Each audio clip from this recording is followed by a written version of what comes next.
নিজের ওয়াজ শোনারও সময় নেই, বসে যাই বিসমিল্লাহ বলে আমি শুধু বলি আল্লাহ এমন কথা মুখ দিয়ে বার করার আগে মরণ দিয়ে দেবে যে কথা ইসলামের ক্ষতি, আর বাকি যা খুশি তুমি বলিয়ে নাও ইসলামের জন্য বলিয়ে নাও।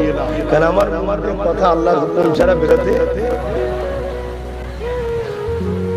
অতএব গাছের পাতা খোদা বিনার হুকুম ছাড়া যদি না লড়তে পারে তাহলে আমি ওয়াজ করবো কি করে খোদার হুকুম ছাড়া? আমার কৃতিত্ব নেই ভাই। অনেক বড় বড় আলেম থাকতে পারে, আমি ভাই মূর্খ শুদ্ধ লোক। অনেক বড় বড় মুফতি থাকতে পারে, আমি মূর্খ মানুষ ভাই। অনেক বড় বড় ওয়াইজিন থাকতে পারে, আমি ভাই একেবারে বেকার। সব থেকে ফালতু যদি কেউ থাকতে হয় তার নাম আব্বাস সিদ্দিকী।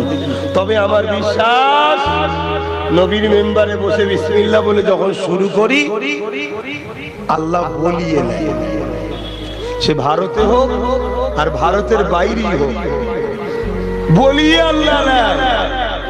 আজ পর্যন্ত কেউ সামনে এসে দলিল দিয়ে আমার কথা কাটতে পারে না, আলহামদুলিল্লাহ। এবারে চলে যাবার পর চায়ের দোকানে আড্ডা দিয়ে এইসব বলেছে, এই করেছে, এরকম লোক থাকে।